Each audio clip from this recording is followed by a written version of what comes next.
And my interpretation of that is that good mentors hope that their mentees will exceed what they have accomplished.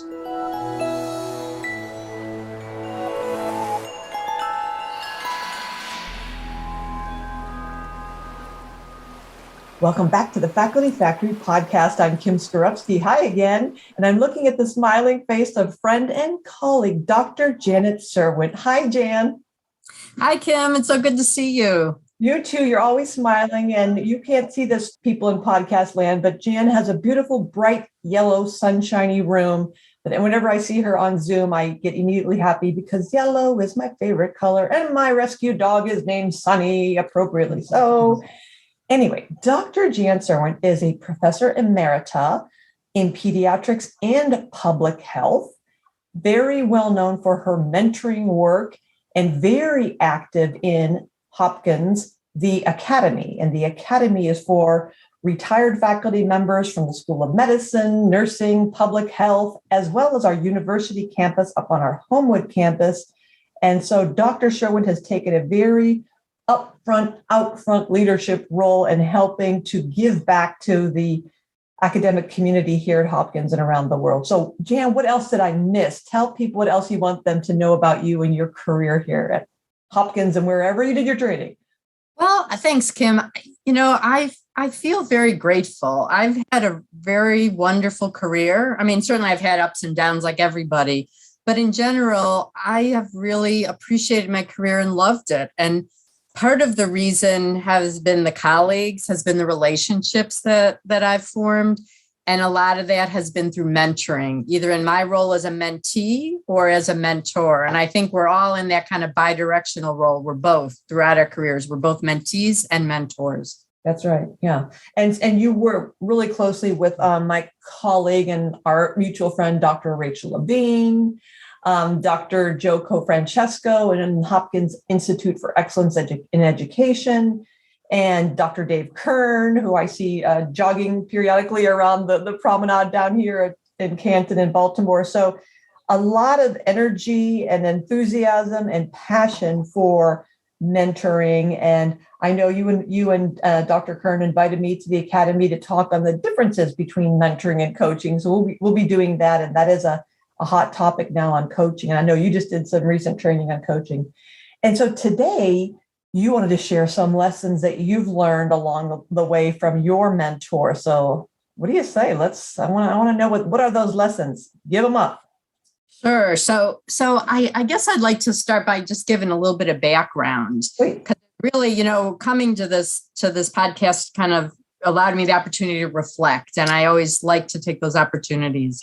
And, where I came out on is, I grew up in a really wonderful household. I had very supportive parents who very much supported education and pretty much kind of told me that I could do anything that I set my mind to, which I think was a really wonderful environment to grow up in. Yet, ironically, my parents finished high school, but never had the opportunity to go to college. So the fact that they really emphasize education so much really had a pretty strong impact on my siblings and myself. And I mention that because they really instilled in me so many very important values that I've carried with me throughout my life.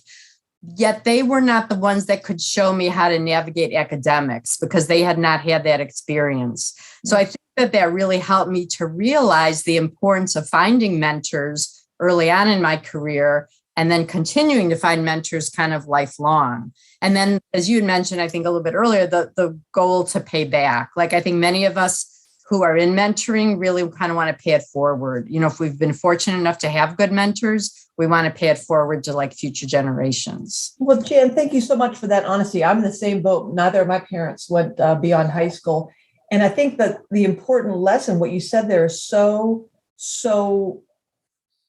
real, is that even if, despite not having whatever pedigree, whatever access to resources, access to channels and backdoor connections, we can always make that. We can try to build those. So if you, my friends and I were talking over the weekend, it's a family. What was she saying? She's saying it's the family I chose, not the family I was, born into. So this idea of we have our families of birth and the families of choice. So she's chosen some bonus mom and a bonus dad. And the same thing with the mentoring. I think that's such a really great illustration of how, my mom and dad knew nothing about college. And so but there are a lot of people out there who do. So seeking that out actively is just kind of, you can do it. You don't have to figure that you're at a disadvantage. You can advantage yourself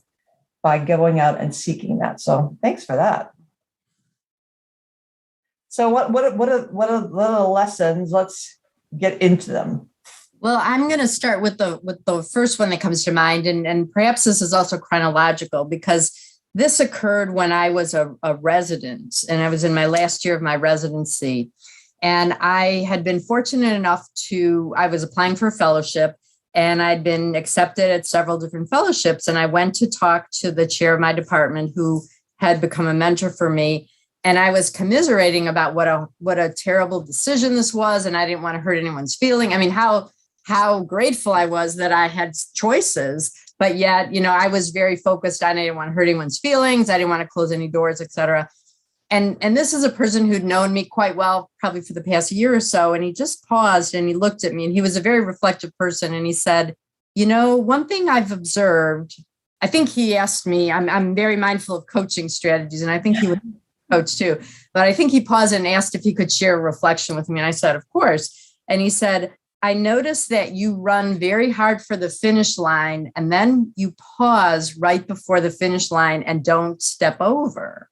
And I was like, really? Like no one had ever said that to me. Oh. And we unpacked that a little bit. What he was telling me is that I had some fear of success. And it was really interesting. And I think he was right.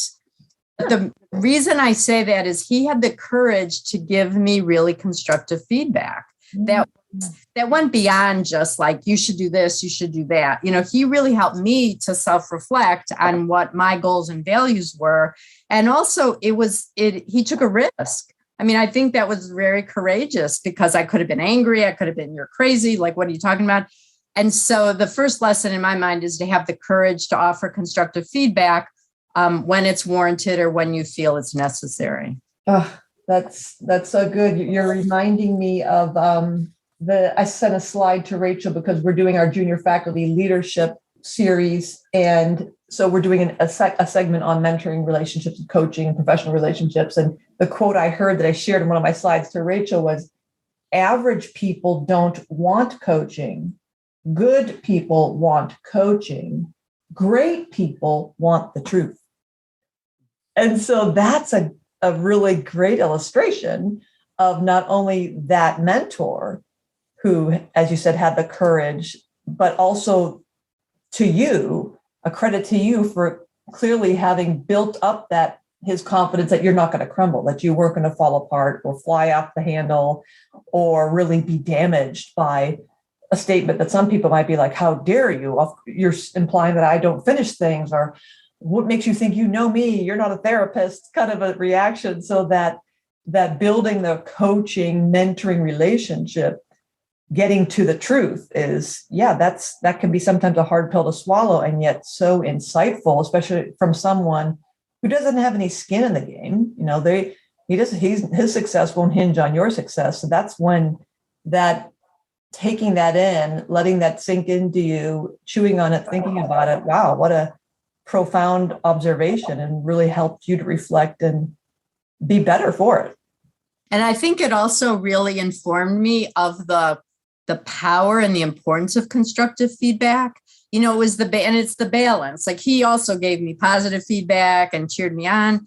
But, as a lifelong educator, I've really sought that out to give to other people, because how can we be the best we want to be if we knew how to do it all on our own? We would just do it, right? But I've floundered, I've struggled, others do. And so we need the help of others to kind of get us to that next step. And sometimes we don't know what we don't know. And we have these blind spots, and they're called blind spots because we can't see them.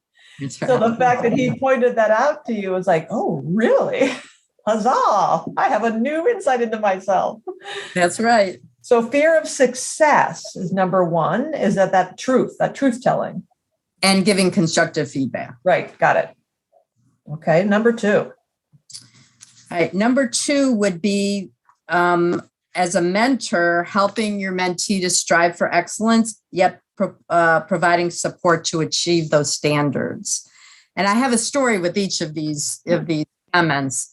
And my story for this is that I was scheduled to give a presentation on my fellowship research. And it was the first time I was going to really present to a large group, nationally. And I was really scared. And my mentor, who is known to be a kind person, but also a very funny person, kind of noted that, pulled me aside, took me for a walk, and told me jokes for like 10 minutes. And it kind of helped me to calm down. It helped me to see that this was one small step in my life.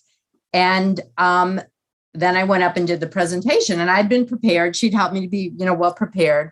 But the other part of it that was kind of neat is I remember as I was presenting, as helpful as it was, and I knew I had her support, yet when I was on that podium, I was there alone. So now it was up to me to show and to be effective in my presentation. And so I really appreciated that she could sense and note that I needed that support. She didn't hover. She knew I had it in me to be the independent presenter, researcher that I could be.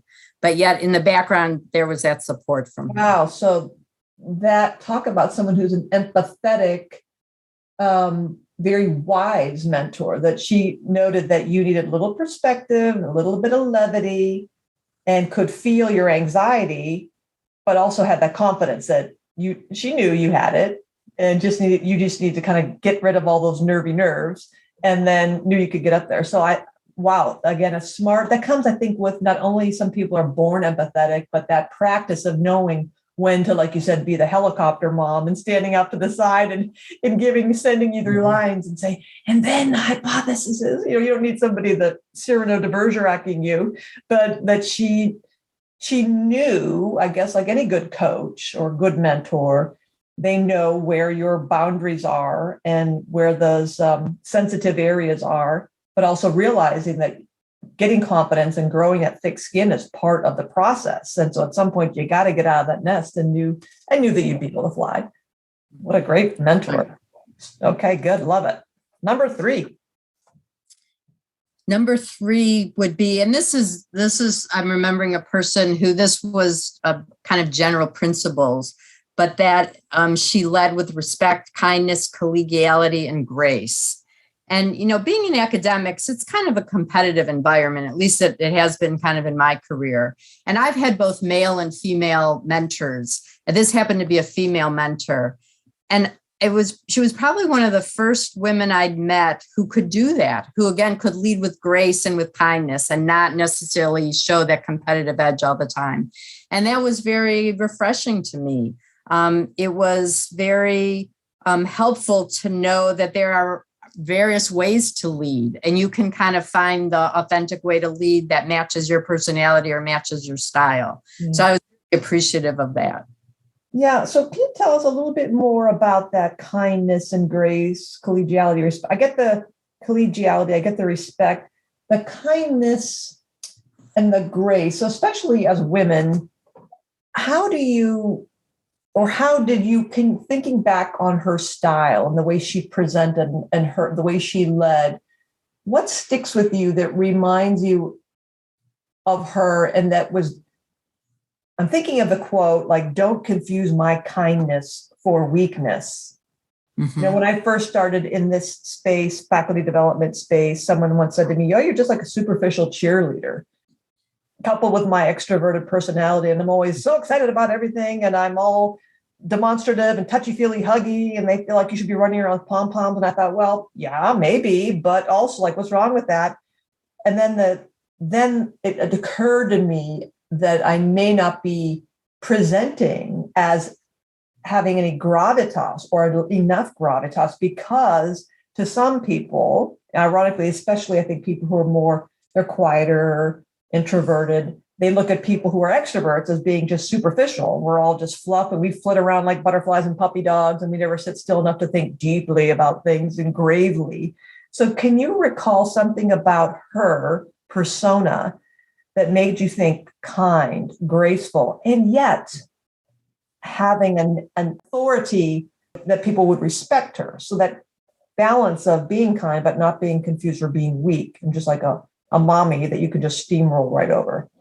Gotcha. And I just have to make a comment, Kim. I always have perceived you to be actually quite deep and very self-reflective. So I just had to put that out there. But so I think she did it a couple ways. And I knew this woman, and she mentored me probably for over a decade. So I knew her for a long time. But there was substance behind what she said or did. I'm remembering I was doing a research project, and I lost I had very small amount of funding, and I lost that funding, and I was interviewing people, and she actually helped to do interim interviewing until I got funding again, because she knew I had a deadline to meet.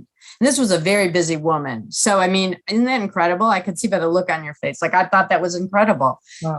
Go through personal struggles throughout our careers and personal tragedies. And she was always there to kind of support me when that happened. I think in meetings, I really liked it. She truly listened. It kind of reminds me, leadership and being an educator, I think there's a lot of similarities. And in education, there's a lot of dialogue about, as a teacher, do you want your learners to learn, or do you want to look really good? You know what I'm saying? Mm-hmm. And so she, although she still looked good, I think, in my opinion, but it was really, she wanted people to learn. She wanted people to thrive. So it wasn't about her looking fabulous or looking brilliant. Even though that still came out, it probably didn't come out as quickly as it does with other people who maybe value that more. But she just had a lot of substance and a lot of depth, and just very graceful. If she was mistaken, she let you know. If she'd made an error, she let you know. And, she was one of the people that helped me to realize I learned much more from my mistakes and my failures than I have from my successes. So, and it's not just taking a Pollyanna, rose-colored glass look at it. It's really true. You learn a tremendous amount from the things that you may, or I see as a failure. That has really helped me to be a better person, to be a better teacher, to be a better spouse, to be a better sibling, to be a better whatever better I want to be. So, yeah, that's a lot of courage. If you're not making mistakes, you're not taking too many risks or chances, right? If I make that same recipe over and over and over again and never deviate, it's going to always be great. And I'm never going to screw that up. And it's going to be consistently good, which is fine, unless I want to do something a little bit more and extra. Then I start adding little different things to that recipe, or try a different recipe. And if somebody says that's rotten, yeah, good. Now I'll never do that again. That experiment didn't work. That's right. So now we know that didn't contribute to that outcome. So you're welcome. So yeah, learning a lot from the failures. Love it. She sounds like a wonderful human being. Number 4. So number 4 is taking the time to care about someone's well-being. And this one has another story. So I had been a faculty member at Hopkins for probably about 2 or 3 years. And I had just been, and I was currently on the inpatient service, and I was really, really busy. So and in those days, we were on service for like 4 weeks at a time. So week 3, I was really tired. I'd gotten a lot of calls the night before, blah, blah, blah. And I had my annual review with the person who was my chairperson at the time. So I went into this and I thought, I'm just going to smile. I'm going to agree with whatever he says. I just want to be in there and get out of there. So not very self-reflective, right? I'm sitting in this person's office, and he walks in, and I should give you a little bit of a preamble. This person was known for his wit.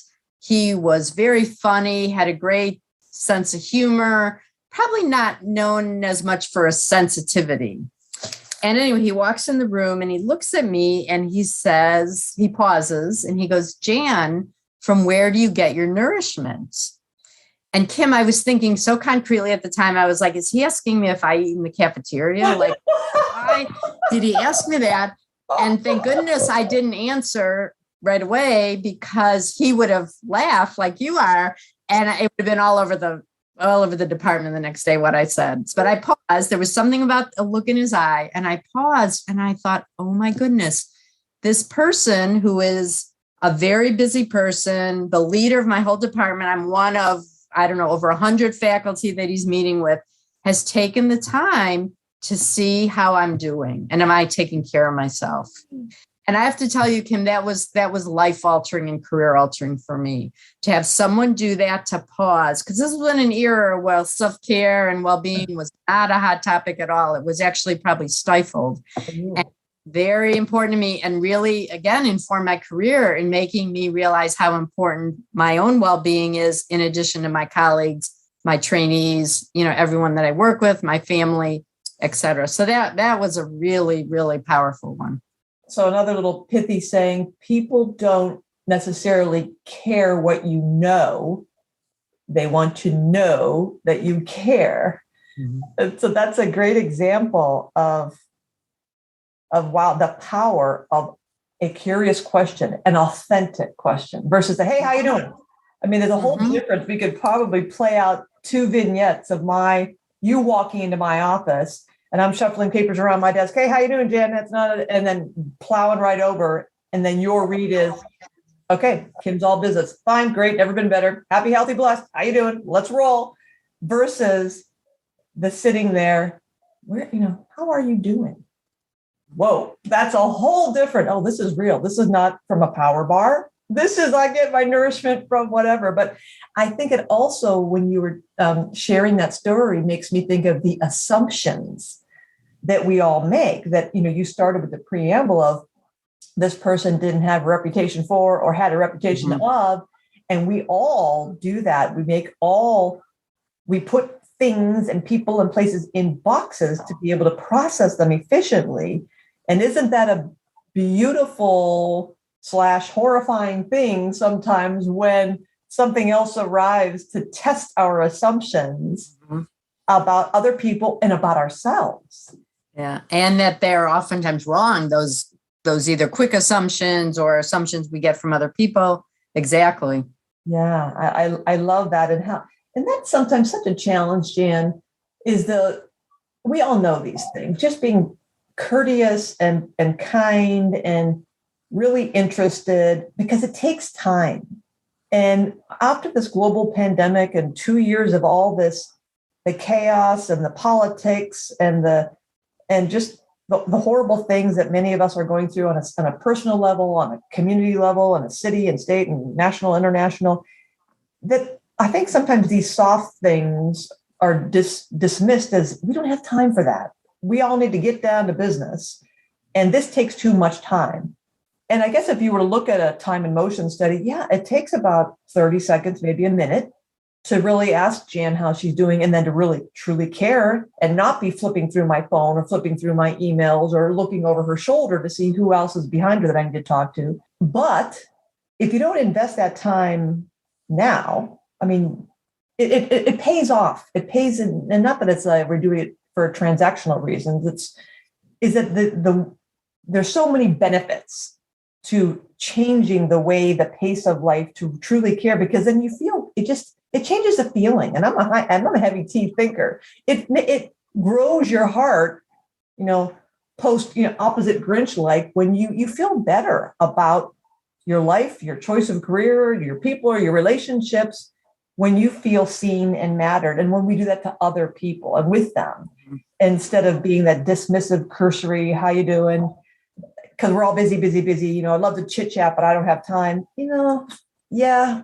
But unless somebody's bleeding out on the table, I think if we make that part of our routine and our practice, I mean, is there harm in that? I mean, do we really? No, and I think you raise a really important point, and I don't want to go too much off topic, so you'll have to invite me back for another podcast for this one. But, I do a lot of work on well-being and resilience, and the pandemic has taught us many things. But one thing I feel it's really taught us is how foundational it is to have what I term a culture of caring, to have a culture where you are around people that care about you, that you care about. That's foundational. And there's a lot of research now going into looking at like work environment and learning environment, and, veering away from what I could name many toxic components of the work environment to now having a work environment where people feel loved and supported and have the ability to thrive in what they do. So I think that I hope we're going to have a pendulum swing more into that direction now, that we've got to continue to maintain that and show that and support that. Yeah, I'm going to just add one last thing, because I'm definitely going to bring y'all back to the faculty factory to talk about this culture of caring concept.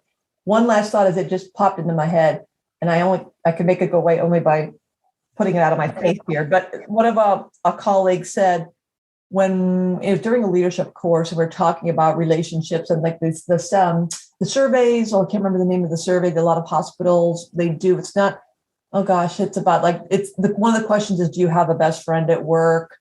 Whatever that survey is, you know what I'm talking about, where, to assess quality of life at work.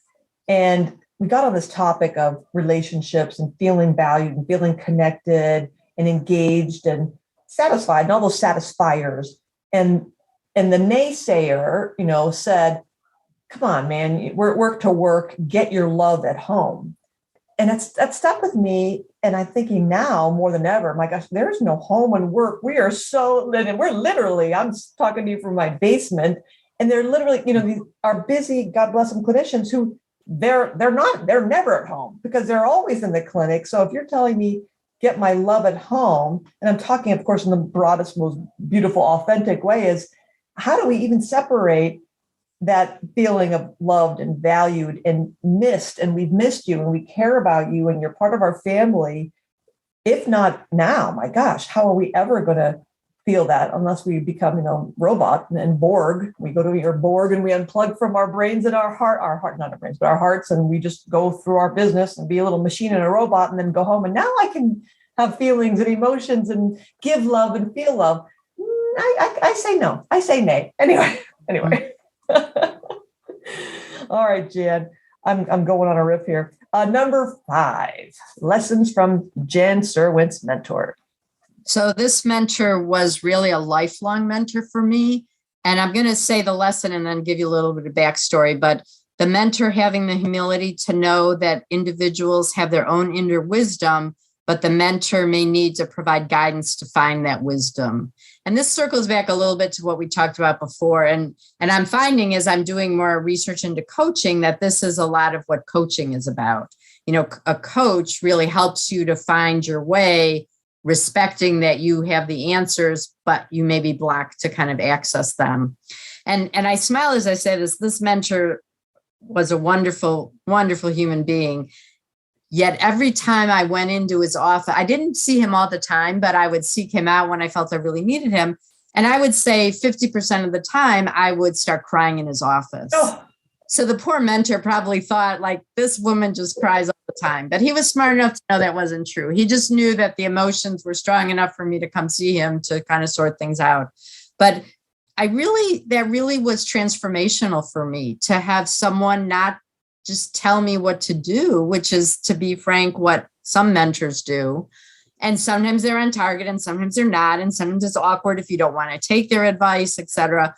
But this relationship, again, and I use that word respectfully, was transformational. Just really to have to know and be empowered that I did have the answers. And I tried to use that technique a lot with the people I mentored going forward, because what do I know? I know of a person, I know a little bit about them, but I may not truly understand them to the depth that they understand themselves. Mm-hmm.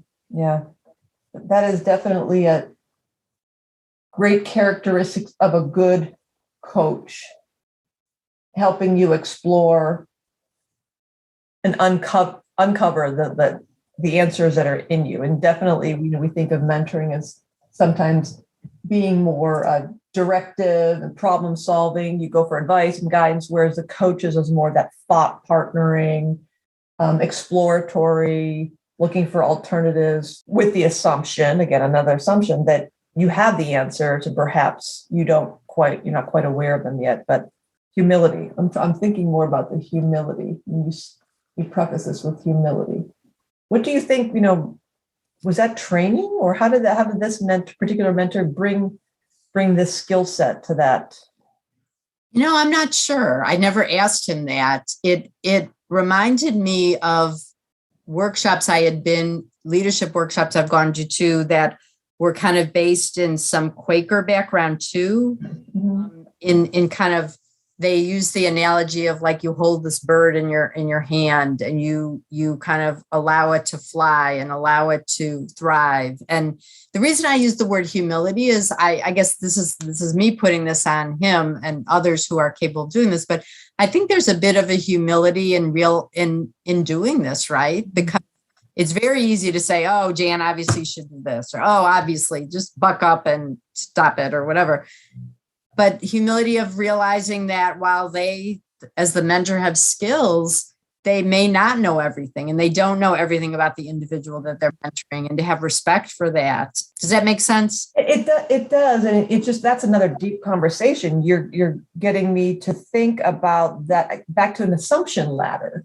What I like about your use of the word humility is it reminds me and reminds us that we all have a story. We all have multiple stories. We all have multiple backstories. And so as you said, like, it's so when a junior faculty member or faculty member, anybody comes to me for mentoring or coaching or sponsorship or anything like that, because I'm a Myers-Briggs again, and I'm not supposed to do this, Kim, stop labeling her stuff, but I tend to go like, I want to find answers. I am just kind of hard driving. Let's get her done, fix it. Come on, let's push. And so my immediate quick thinking will be, my fast thinking will be to, well, wait, isn't it obvious? Why doesn't Jan just do 1, 2, 3? And then when I fight that urge, that assumption of like, well, obviously Jan is competent. She's motivated. She's already, those are the assumptions I have to make that make sense. She's clearly accomplished and knows what she's doing. And if that's so obvious, it would be obvious to her. So what else is going on here? I need to listen between the lines. And I'm going to make another assumption that there's something else going on here that I don't quite know yet or appreciate or understand. And that curiosity, as our colleague Rachel Levine always says, ask curious questions. When I remind myself, Kim, don't be judgy and pushy, be curious, be curious, be curious. That's where all of a sudden is you round the corner in the conversation and you go, aha, isn't this interesting? And now we're in a whole different ballgame. But I think that, backing up my thought process here, it comes to what you said, is the humility to recognize I, Kim Skorupski, coach, mentor, whatever, am not the keeper of all truth.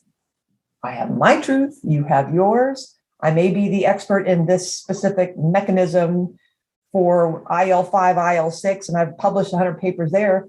And still, I don't know all the specifics of your background, your experiences, your goals, your vision for your future, and all the variables that factor into that regression equation to see what Jan should do. So I love that you use that word humility. That's a great reminder. Number 6, Dr. Serwint. And this is the last one. And this is just being encouraged to lead an authentic life. And this is actually a shout out to my husband. I think we're mentored by a lot of different people. We're mentored by peers. We may be mentored by people more junior than us or more senior than us, but also our family may be mentors to us. And I think many of us see family members as mentors. But my husband, I just feel like he's not in medicine. He has really helped me be grounded, and he's also helped me to be authentic. And now I'm nervous because I know you're going to ask me, what exactly do you mean by that? So I'm still about that because I've not thought about this. But I guess just being honest and being yourself and being okay to succeed and being okay to fail, and just being true to yourself and your values and what's important to you.